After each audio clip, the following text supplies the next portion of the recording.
Om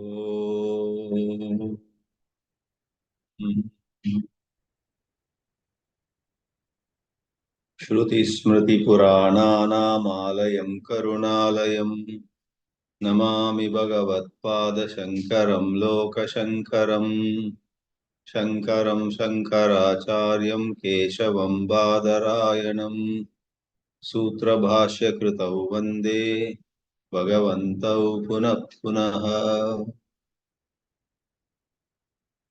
We have come a long way in āTMABODHA.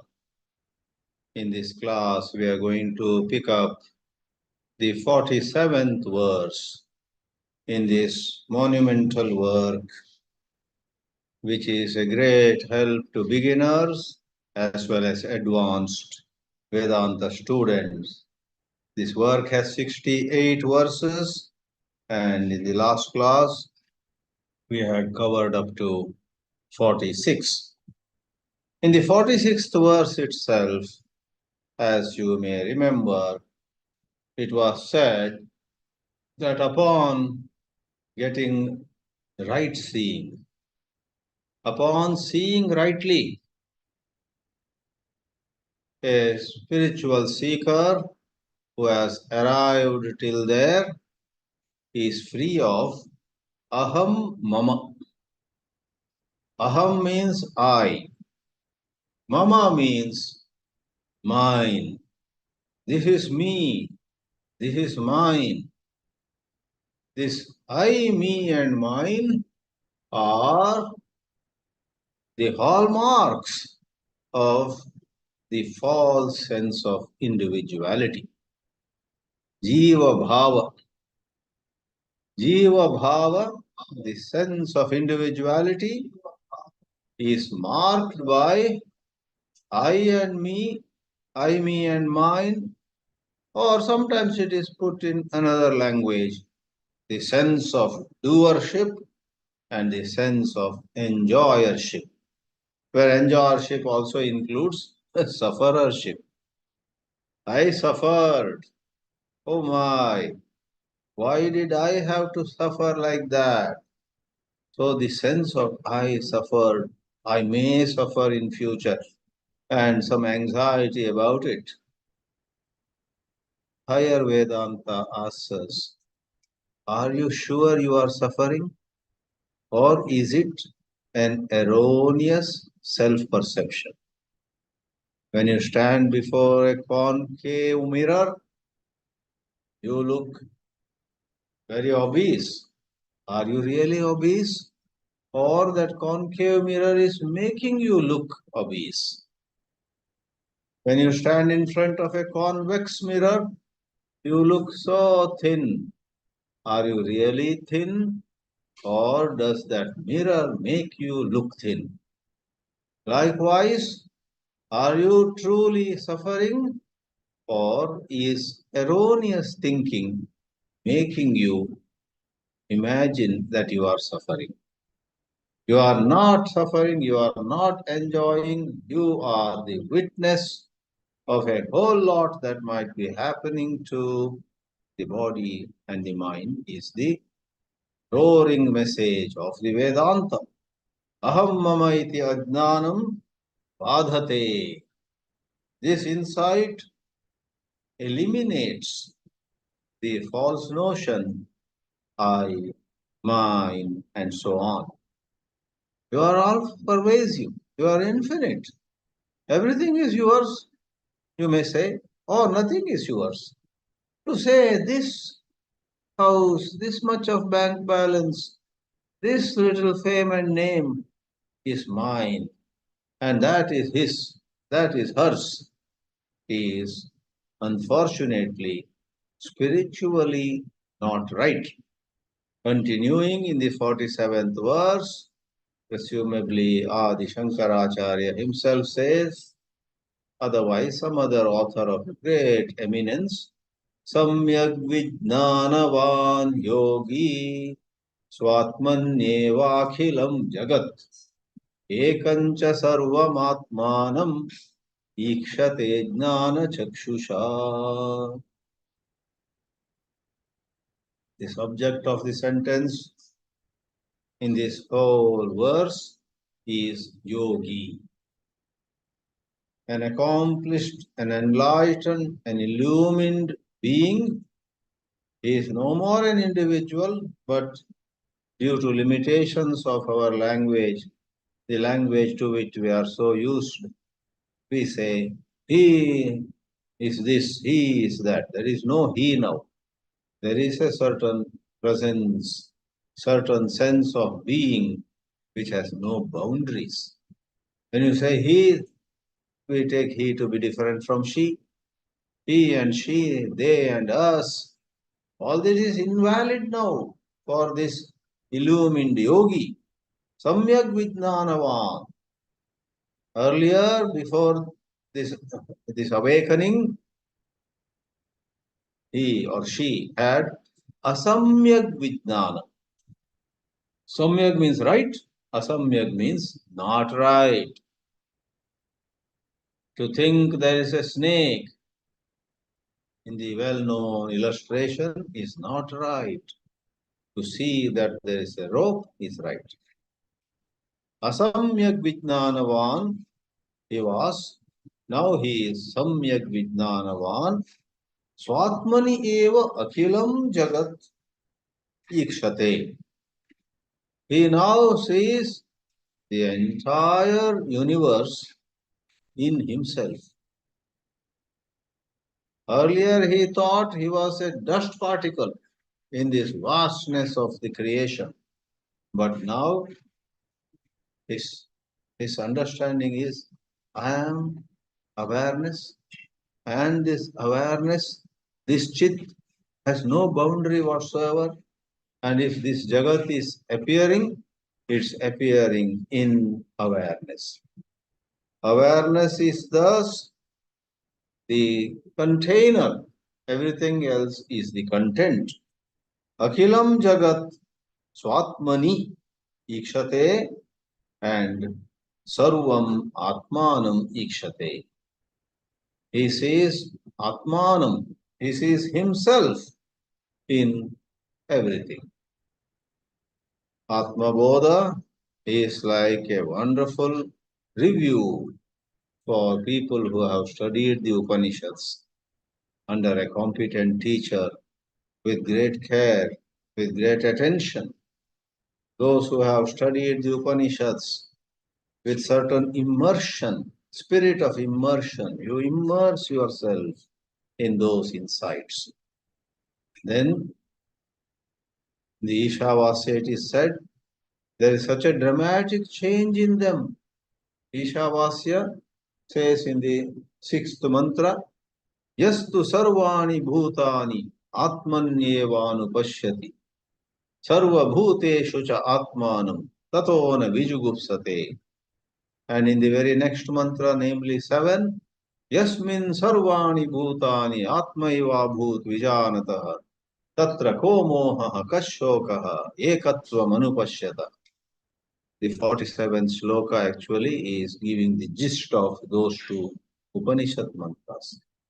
When you see yourself in all and all in yourself, just as there is water in all the waves, and all the waves are in water in an ocean, because there is no existence for waves other than water. Water itself expresses as the waves. Like that, one has the vision of, I am no more that entity who used to be afraid, who used to be anxious, who used to be full of regrets, and so on. I am now the indescribable, infinite expanse. So all are in me, I am in all, and the two mantras from Ishavasya say, Tataha na vijugupsate. There is no more discomfort or insecurity in that person. Vijugupsa is a form of fear, a form of feeling insecure, form of trying to protect oneself. Gopaitum ichcha jugupsa. Gopana is to make something gupta, You see, we have many people with the surname Gupta. And typically, Gupta is the surname of those Indians who traditionally have been custodians of wealth. They are business people. They need to secure and keep their earnings safe. And a good, virtuous businessman earns through hard work and then shares that wealth with the society. Today, governments have made it compulsory also. Certain percentage of your profits have to be given back to the society. That is called CSR, corporate social responsibility. So, in order to share with people, first of all, you have to see that the money with you is safe. That is called Gupta, Gopana. And then Gopayati, one tries to save oneself, protect oneself, one's money, or on a higher level, one's own sense of I'm okay. Then Vishavasya says, Tato na vijugupsate. One no more desires to protect oneself because one knows nothing can happen to you. Wow. This understanding, this vision, this outlook, nothing can happen to me. I am afraid of nothing. Is so enviable. Same way, tatra ko moha kashokaha. Where is any room for delusion? Where is any possibility of sorrow? Says the Ishavasya mantra. So that spirit is echoing here. Jnāna cakshushā. This truth which sets us free is not to be seen with ordinary eyes, not by merely memorizing shlokas and verses, not even by such scholarship which may make it possible for us to give lectures, write big books, and so on. All of them are a sideshow. The real show is through the eye of wisdom. You see the truth of your being, that Satchit, that existence awareness principle which knows no boundaries. Jnana chakshusha, with the eyes of wisdom. Atmaivedam jagat sarvam atmanonyanna vidyate mrido yadvadghatadini swatmanam sarvamikshate. This is some more description of that transformed vision. In that transformed vision, the enlightened person, lady or man, for a change, let us say lady, the lady knows that this entire universe is no different from me. Atma eva, I am the Atma, not this personality. And as the Atma, Atma eva idam sarvam. All this Jagat, this entire universe. And as the second quarter of the verse says, Atmanaha anyat na vidyate. Nothing other than the Atma exists. What a transformation it is. Don't we want it? We want really, if we seriously want this kind of deep inner change, all we need to do is study with attention. Give certain priority to the Vedanta study. Do not let your energies fritter away in wasteful activities. Do whatever is really your duty. Do not add to your in tray more and more things to do for some flimsy little petty benefits. Then every one of us has the intelligence to know the truth of this Atma Vidya. It is said there is nothing other than the Atma. I am the Atma, and this Atma itself is the universe. It's spread across space, it's spread across time, are all an illusion. They are at best relatively true. Go a bit deeper, They are just one without a second. And back to an illustration. In a sense, the previous verse 47 had no illustration. Very few shlokas in āTMABODHA are devoid of an illustration. Practically every shloka has an illustration which is so wonderful. The example given here is Mridaha Yadvat Ghatani Utpadyante. Mridaha Ghatadini Anyat na tishtanti. Pots. From clay, we make pots, we make pitchers, we make plates, we may make a doll, we may make some pen holder, we may make number of articles of clay. And all those articles made of clay are clay only. In all those articles, there is nothing other than clay. Mradaha ghata adini yadvat. In that way, when the mind has got the right seeing, this great accomplished lady sees entire Jagat Swatmanam Sarvamikshati. She sees a tree and she sees, doesn't have to say, I am this tree, I am that hill, I am this river, I am the ocean, I am alone is true. For ordinary transactions, somebody asks, do you want a cup of tea? She may say, oh, that is welcome.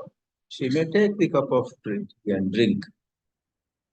And the other person says, we saw you this morning only. Were you at some other place? Where did you come from? And she may say, oh yeah, I came this morning to your town. I was, you see, at Jabalpur and took a night train. And morning I arrived at your town, Varanasi, the old city of Kashi. So she uses the language. I was at Jabalpur. I was not in Kashi. Now I have come to Kashi. That's a transactional plane. Even as she says it, she knows very well. In truth, I am everywhere. I don't have to go anywhere. I don't have to come from anywhere. So, in advanced spiritual intelligence, we need to skillfully go from one plane to the other and back to the first plane, again to the second plane, again back to the first plane. On the first plane, we don't go anywhere, we don't become anything, we never fell, we never rose. No such thing can ever happen. On the second plane, we play the game of life. We play the transactional life where we say, I was in Jabalpur, today I have come to Kashi. I once was so rich, then I lost all my money, I am now poor. So, in wealth or health or any other way, rise and fall are talked about. Just as if you are an excellent actor, you go up the stage. In the play, you play the role of Julius Caesar and you act like a king. Another night, you play another role in another drama. You are a beggar. Even as you act as a beggar, act as Julius Caesar, the great king, you act as Einstein, the great scientist, so on and so forth. You know very well. I am an actor and I am doing a good job this evening in this play. So, are you Einstein or are you the pure self? Are you the actor? The man says, I am both. From a certain sense, from a certain angle of view, I am the actor, 24 by 7. But from another angle of view in the play, what were you in that play? I was Julius Caesar. I was a beggar. I was Albert Einstein. Really, which is the higher truth? Your being the actor is the higher truth. Likewise, Vedanta awakens us to understanding who we are in our true nature, and that is primary.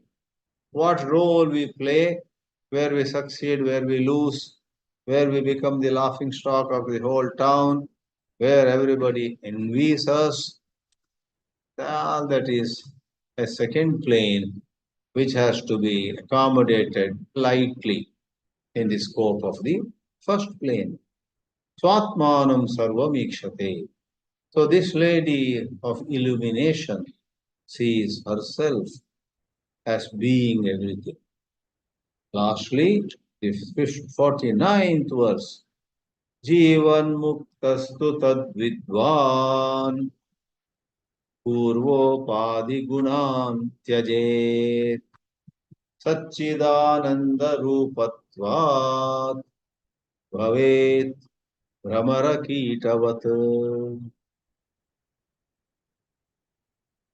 There is a certain narration. Scientifically, it may or may not be true, but in literature, they have certain concepts. And the concept and that conceptual narration, as found in literature at many places, is to act as an illustration. Even if the illustration scientifically is not true, the illustration conveys to us the transformation that will happen in you and me, which is not to be brushed aside as unscientific or not possible and so on. The rishis, or if the author is Adi Shankaracharya means it 100% that you go through an entire thorough transformation. It is said, Jivan Muktaha Tad Vidwan. Tad Vidwan, Vidwan means knower. Tad Vidwan, knower of that truth of which we have been talking.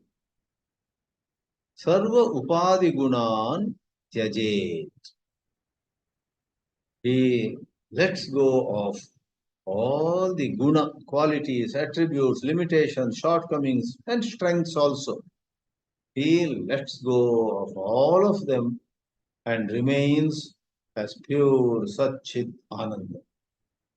Satchidananda Rupatvat. Is it ever possible? That's where the illustration comes.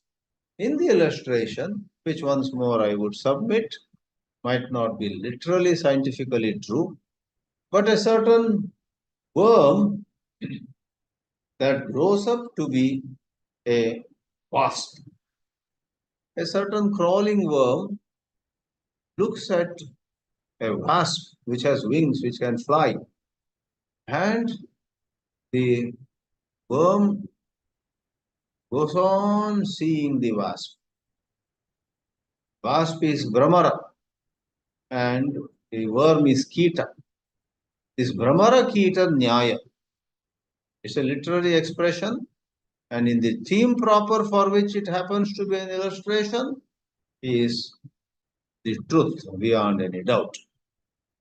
So you have, for example, in the Western literature also, concept of a certain bird called phoenix. Not exactly like the wasp and the worm, but I am talking of how the concept of phoenix, the bird, is not valid as per modern science. It is mythical, mythological. It is said that a certain bird, phoenix, goes into fire and everybody thinks that it is done with. It's burnt. It fell into fire. But within a short while, even as all are watching, now what next? The bird phoenix rises from inside fire. Everybody is shocked. How did it come out? We expected it to turn to ash inside. The bird phoenix comes out, and people, with so much amazement, see that the bird is now shining. Bird has as though wings of gold. It as though has a body of silver. It is shining, it is resplendent, its face is cheerful. It's not coming out with great tiredness and frustration and misery on her or his face. It's coming out with such jubilation, such sense of victory, such sense of relief from all and suffering. The bird phoenix. So that's an idiom in the English language. Re-emergence, like that of the phoenix. Re-emerge. In Christianity, you have Jesus Christ, about whom every thought is gone, crucified, gone. But was it on third day or something? There is the word resurrection. Therefore, even Sri Ramana Maharshi said, in addition to historical, you know, correctness, that's a different story.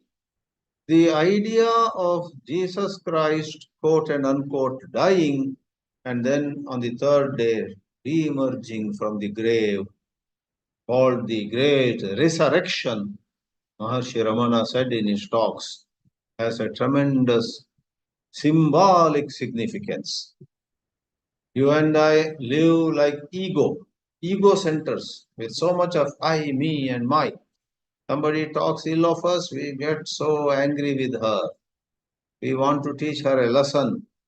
Somebody praises us, even if it is not true praise, we feel so happy. We tell her, this another lady is praising us.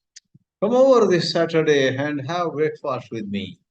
What a smile and what a welcoming gesture. So the ego in us swells and shrinks. The center of the little self is the location, is the locus of hurt and pride, of fear and once in a while a passing sense of security. So that's what went into fire. But when the phoenix bird emerges, it's all full of light. Like that, through the study of Vedanta, through this meditation, through inquiry, through whichever other variations exist of sadhana, all of whom, all of which are considered one only internally, you and I can go through an unbelievable transformation. The change.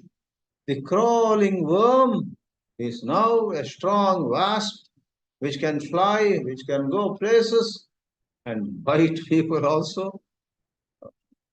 Ramarak. And one more symbolism here is in Viveka Chudamani and other texts, this is brought in and some more detail is given. The Kita, suppose, is not focused. It sees the Brahmara. The worm sees the wasp and then looks to the left for some time. Again looks at the wasp, looks right to the, then goes for a short walk and then again comes back, crawls a little distance, and then again sees casual, no seriousness. Then transformation doesn't happen. The narration of that story is such that the wasp is sitting at a certain place and the wasp also does its job. It looks at the worm in such a way, the worm cannot run away also. The worm gets transfixed. The worm is, something happens to the worm. Partly fear, partly awe, partly adoration, partly it is great reverence, partly great happiness, partly a little suffering. Somehow the worm is looking at the wasp continuously. That gazing continuously brings about an unbelievable change. Like that, without taking the time span so literally, we must understand that a certain intensity, certain involvement, certain seriousness is required. Therefore, in Taittiriya Upanishad, Varuna, the father, says to the son whose name is Bhrigu, Bhragurvai Varunihi, Varunam Pitaram Upasasara, Adihi Brahma iti. That's how the Bhraguvalli, the third chapter of Taittiriya Upanishad, begins. And repeatedly you see one sentence in Bhraguvalli. The father says to the son, Varuna says to Bhragu, Tapasa Brahma, desire to know, you know, Tapasa Brahma Vijidnasaswa. Jnana or Janihi means no. Please no. But here it is not said Janihi, rather Vijidnasaswa. Or we remove Jidnasaswa. Janihi means please know. Jidnasaswa means please seek to know. Please desire to know. Like a young man covets or courts a girl, length of time, he wins her goodwill, he wins her admiration, he wins her appreciation, and she also likes him. And then they approach the father of the girl and the father of parents of the boy, etc. Parents come into picture, and if it is love marriage, the parents' only job is tathastu. If it is arranged marriage, which continues to be in India, which has a very high success rate too, don't just say it is so foolish. Many Westerners consider arranged marriage as next to stupid. But you know, those of us who have been in this society know that a large number of arranged marriages have been supremely successful. Many Indians have gone, and if I may take 2 minutes to dwell a little on this, many Indians have gone and settled in this audience also at this moment. There are NRIs married, and it was arranged marriage. Sometimes the arranged marriage is such the boy comes to India for just 15 days holidays. Within 2 days, he sees the girl, and parents say, "This is the best girl for you." The boy says, "Oh, if you say I agree, I also find her okay." There is no long courtship. But then married, and then after 15 days, sometimes both of them fly back. Sometimes the girl goes after a little time after getting visa or whatever. In some of the cases of, as an example, Indians who had an arranged marriage, parents arranged it, they have completed 50 years, 75 years in America, smiling together. They would have had at times, bumpy rides, but on the whole, they have been together. They have been. Recently, I went through the autobiography of somebody who, I think they are married for 50 years or so. And at many pages of that autobiography, the man compliments his wife left and right, again and again. He says, "Oh, when we faced that problem, my greatest strength was my wife. And when some other responsibilities increased, my wife and I divided our responsibility. She looked after this and I went into this, and it worked out well." And towards the end of his autobiography, he even says about his wife, this, this lady has been my greatest asset. I am so blessed. Arranged marriage, not love marriage. Not love marriage. But there are many cases of love marriage also which have been successful. I do agree. But if anybody jumps to the conclusion that this Indian arranged marriage is next to nonsense, they are much mistaken. They have a long way to go in understanding human psychology. They have a long way to understand the wisdom of elders and so on. I'm not saying 100 out of 100 arranged marriages are successful, but go by percentage. If love marriages have been successful, let's say 50%, 60%, arranged marriages outwardly in the eyes of public and inwardly in their privacy also, have been some 10% more successful. This is a certain puzzle and a challenge to the Western civilization. Anyway, we are not social scientists, we need not elaborate so much. Point is, I began saying, the worm goes on seeing the wasp and then turns into a wasp. Same way, I talked of a young man, admires a woman, courts her, wins her goodwill and approval. She also, if she likes, whatever. At the end, they become one. There are lots of cases where there is a certain change. And the change happens by continued association. Before moving on, I may mention another Upanishad in this context. Dva suparna sayuja sakhaya samana vriksham parishasva jate tayoranya pippalam swadvatti anashnan anyo abhichakashiti. There is a set of three mantras in Mundaka Upanishad which talks of two birds on the same tree. The first bird is happy once in a while, but more often the first bird is sad. It bites a fruit which is alas, not sweet, bitter. Another fruit it bites, it is sour. 1 in 10, this fruit is sweet. 9 out of 10 are not to its taste. So it's very miserable. Then by chance it sees another bird on the same tree, and the Upanishad says the face of the second bird is radiant. The face of the second bird is so serene. The first bird cannot first understand. What's this? How come? How come he is so happy and how come I am so miserable?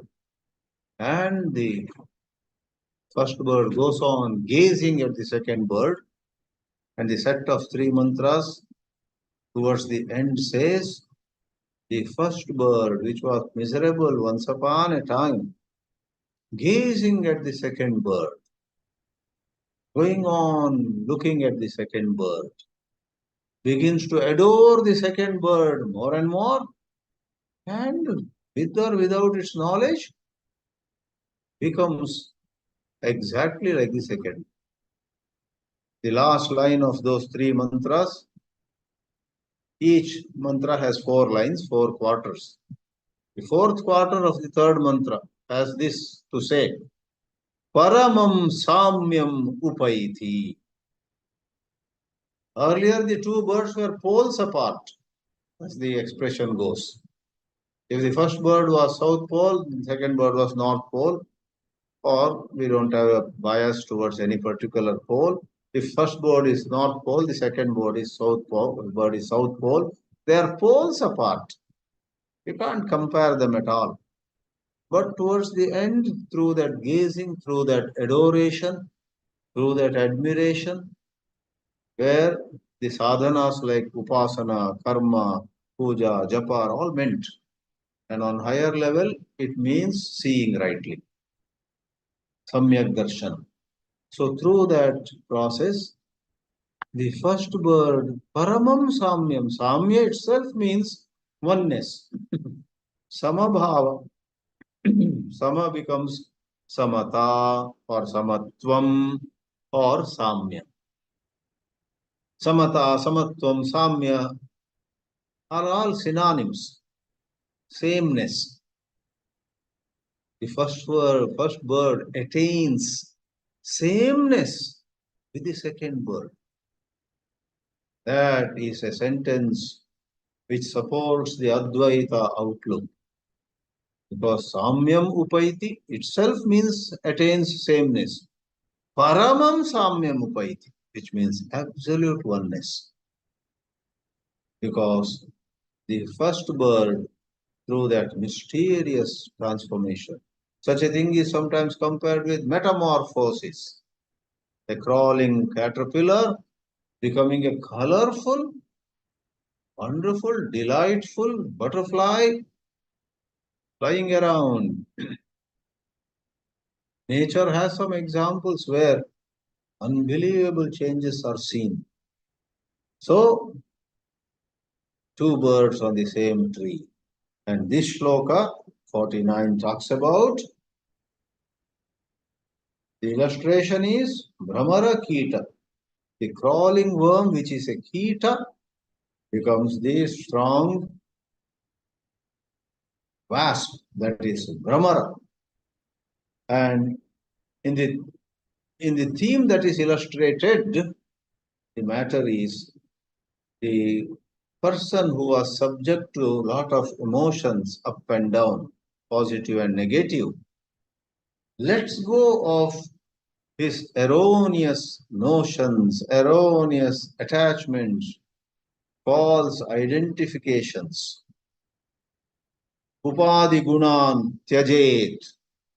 Then what happens? Realizes for that the body doesn't have to die. For that the physical biography need not come to an end. There is a certain awakening in one's understanding. Satchidananda Rupatvat. One sees, thanks to the inquiry, to the study, to the meditation, one actually sees the truth of this matter. I am Sat.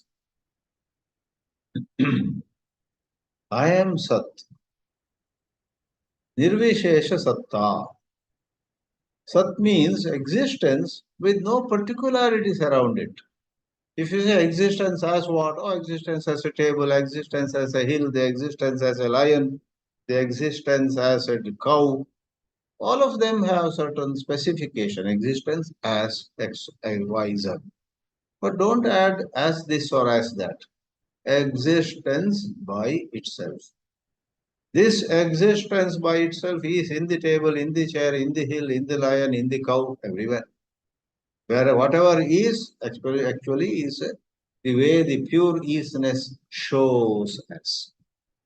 Chit is nirvishaya jnanam, independent of what you know. Somebody knows Sanskrit, somebody knows French, somebody knows Himalaya, somebody knows great rivers of the world. So knowledge of this, knowledge of that is a different matter. But in any knowledge of anything, there is a certain principle of knowledge. And that is our true nature. We are nirvishesha sat, nirvishesha satta, then nirvishaya. Here with nirvishaya means with no dependence on an object. Nirvishaya jnanam chit, and we are ananda. We are so blissful. There is a spiritual and cultural group called Indica. Some of you may know Indica Yoga, Indica Moksha. There are 10 verticals. Indica, Ayurveda, Indica, so many. It's a very nice group who put together many programs all through the year. During Shankara Jayanti, birthday of Adi Shankaracharya, every year, they have 30 days of wonderful lectures, morning and evening, by a number of speakers.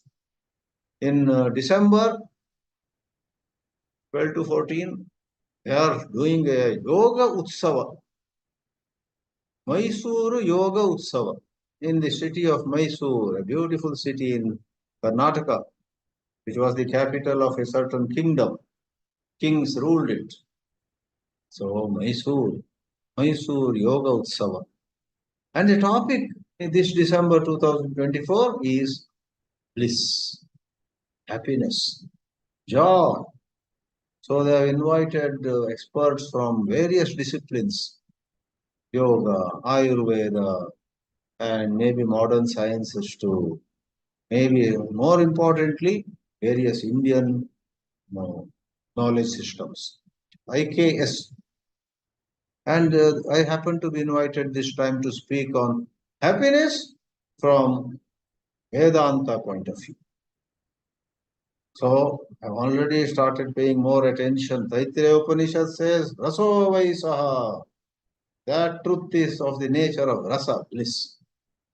Same Brahmananda Valli of Taittiriya Upanishad says, Anandam Brahmano Vidwan.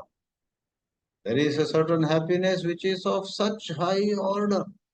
A healthy, fit, able-bodied person who also has wonderful general knowledge, wonderful alertness, wonderful skills of dealing with life, and he knows Vedas. So health and wealth and wealth also he has, knowledge, everything he has, skills he has. Then he must be so happy. If you take that as one unit of happiness, multiply by 100, multiply again by 100, and multiply by 100 13 times. So in maths we say multiply it by 10 to the power 13. Number of some 26 zeros, I guess. That is the happiness if you realize your true nature of Brahman. Brahmajnani has that. It is said. Then Chandogya Upanishad says, Yo vai bhuma tat sukham. Whatever is limitless, there only you will have supreme happiness. Anything that is limited, even $10 million, suppose you have with you, it is not infinite. Okay, mathematically, not infinite. Any time you and I get some wealth, very soon we realize we were happier before we got that wealth. Because now some thieves and robbers and cheats are all keeping an eye on us. When to rob this man? Best thing is to cut his throat and run away with his money. So they won't let us live also. Earlier when we were poor, we could sleep with our door open. Nobody will come inside. Nowadays that's also not for sure. But there was a time, or even now in a lot of small towns, villages in India, and maybe in other parts of the world, many people don't close the door also. Anyway, I need not go for digression. So it is said, Ananda. Mysore Yoga Utsava is going to have Ananda as its main theme from Vedantic perspective, from so many other Sanskrit grammarians are also coming. Sanskritists are coming. Perhaps people who talk from dance point of view, how happiness is shown or represented by dance postures and gestures, maybe in poetry, maybe in Kannada literature, maybe in Sanskrit literature, maybe in English literature. Many are the angles of view, but we say from the Vedanta perspective, knowing who you are releases you from all stress, all bondage, all headache, all burden. Don't take it as mere flowery words. Study Vedanta not to improve your vocabulary. Some speaker may talk in a wonderful way. Your aim should not be to speak like he does or she does. Your aim should be to get that truth, get that vision, get that understanding, and touch that unbounded bliss. Namah Paramarashibhyo, Namah Paramarashibhyaha.